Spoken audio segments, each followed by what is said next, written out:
Are you looking for old issues of the local paper? We have access to a number of newspaper archives online, but the Athena Daily Register hasn't been digitized yet. At least, not prior to 1998. Local, at least for now. Lawton stared at me and frowned. If you'll follow me, then, I said as I headed around the desk to the open space in front, I'll show you where the microfilm is. Whatever. Lawton moved closer and pointed to a spot behind me. Does the cat have to come with us? Yes, he does, I said as I glanced back at Diesel. If he wants to, that is.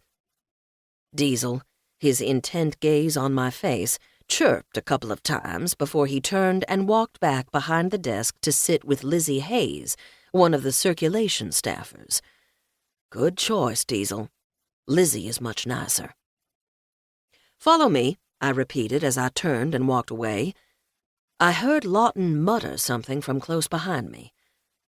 We walked down a hall near the desk, and I showed the playwright into a small room with filing cabinets, a couple of small tables, and 2 microfilm reading machines. I paused by the cabinets. The films for the Athena Daily Register are here. The dates are on the cards on each drawer. When you finish with a roll, please put it in that basket on top of the cabinet.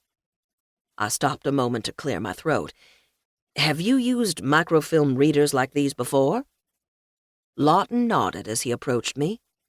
I moved aside to let him peer at the labels on the drawers. He squatted, pulled out one of the drawers, and examined its contents. Then, if there's nothing else, I'll head back to the desk. Yeah, thanks, Lawton said. You're welcome, I said, surprised. This was the first time he had uttered the word thanks in my hearing, despite the other times I had helped him. I glanced at my watch on the way back to the reference circulation desk. 2:45.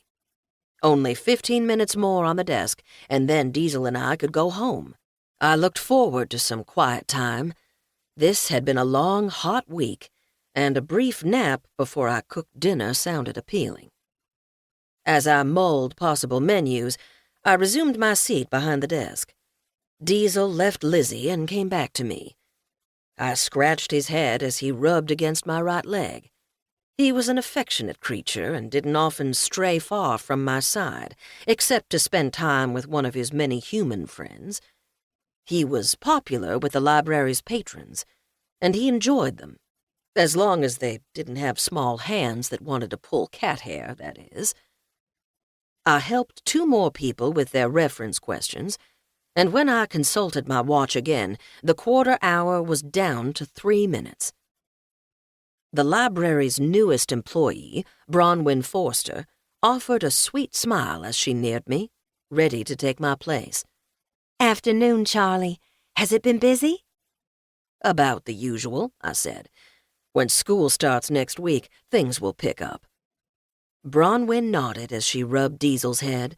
She cooed at him for a moment, and Diesel warbled back at her. I knew Diesel would agree with me that Bronwyn, with never an unkind word for anyone, made a pleasant change from the obnoxious woman she replaced 2 months ago. I waited until Bronwyn finished petting the cat, and then Diesel and I bade her and Lizzie goodbye. I retrieved my briefcase from the office I shared with one of the full-time librarians on the Fridays that I volunteered. I put Diesel into his harness, attached the leash, and we were ready. The hot August air slapped us both as Diesel and I left the library from my car. I opened the doors to let the heat out, then got in to crank the car and get the air conditioner going. In the meantime, Diesel hopped into the floorboard on the front passenger side of the car. I detached his leash and stuck it in my briefcase. On the way home, I thought longingly about a cool shower. I felt sticky from the heat despite the cold blast of air from the car vents. I pulled into the driveway and hit the garage door opener. As the door rose, I saw Sean's car in its slot. I smiled, glad he was home from whatever mysterious errand he said he had to run today. I pulled my